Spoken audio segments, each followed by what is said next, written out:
Olá, boa noite, sou Pedro Fonseca da Caximédia. Estamos a 34 dias de entrar em vigor o RGPD. Hoje vamos falar sobre esta questão de termos ou não termos bom senso quando estamos a discutir o RGPD. Vejo muitas discussões no LinkedIn, vejo muitas discussões em algumas ações de formação que dou, vejo muitas discussões até quase que em conversa de café sobre este tema e muitas vezes as pessoas estão a fazer um grande alarido à volta de coisa nenhuma. O que é que eu quero estar a dizer em trazer bom senso para a discussão? Antes de mais, devemos ter a noção que o regulamento visa regular o tratamento de dados pessoais e a circulação destes mesmos dados. Ou seja, antes de mais convém saber o que é um dado pessoal. Já dissemos em alguns vídeos que é qualquer informação que permite identificar um indivíduo e o tratamento destes dados pessoais, ou seja, qualquer operação que se venha a efetuar em cima destas informações que permite identificar um indivíduo, passa a ser regulado.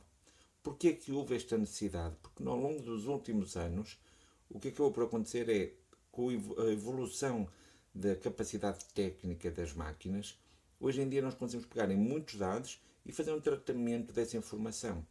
De que forma é que se pode fazer esse tratamento? Por exemplo, para fins que são úteis, para fins que acabam por ser um benefício para o dono desses dados pessoais, para o titular dos dados, mas muitas vezes também com uma forma que acaba por ser penalizadora para o titular dos dados e pode pôr em causa os direitos e liberdades do titular de dados.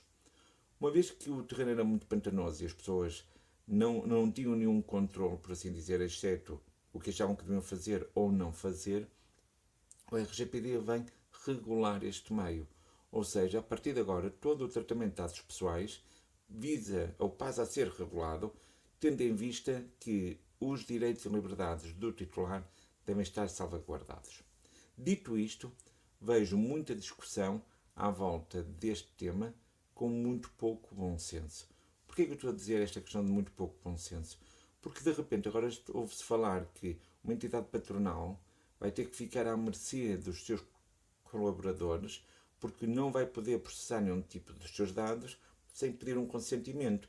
E se a entidade patronal e um funcionário atualmente estiverem numa relação mais ou menos de conflito, agora de repente a empresa parece que pode vir a ter que pagar 20 milhões de euros. Nada mais errado. Porquê? Porque o próprio regulamento, e vamos lembrar que o regulamento demorou muitos anos a ser produzido. Eu sei que foi feito por burocratas num ambiente burocrático como a União Europeia, mas ele está bem feito e foi bem pensado. E quanto mais nós analisamos, mais vemos que o regulamento já esteve a prever muitas situações que nós hoje em dia ainda nem sequer conseguimos estudá-las e abarcá-las todas.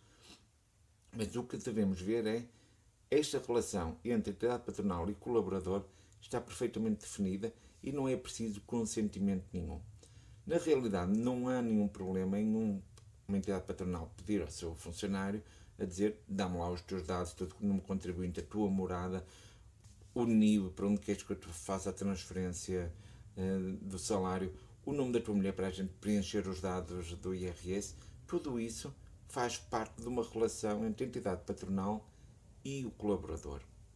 O único caso, ou os vários casos, em que nós vamos ter que estar a dizer a um colaborador que precisamos do seu consentimento é se eu quiser, por exemplo, dizer: dá-me o teu número de telefone pessoal.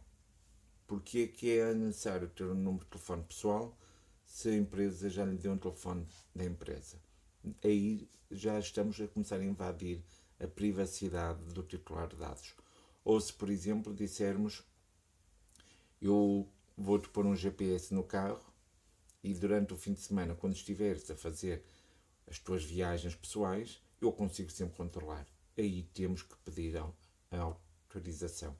Ou seja, nada mais errado, porque não comecem a fazer esta grande alarido à volta da relação entre a entidade patronal e o funcionário.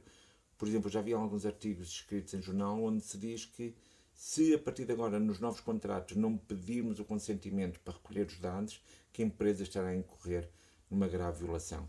Nada mais errado e não é esse sequer o propósito do regulamento e não é por aí que irá haver uma sanção, muito menos de 20 milhões de euros. Portanto, espero com este vídeo ter conseguido explicar um pouco qual é o propósito do regulamento e, em caso de dúvida, pensem sempre, ponham o bom senso em cima da situação e vejam, isto faz sentido ou não. Se para vocês não fizer sentido, provavelmente estarão a interpretar de forma errada o regulamento. Deixo-vos com esta dica. Obrigado por estarem aí desse lado ainda esta hora da noite e até amanhã.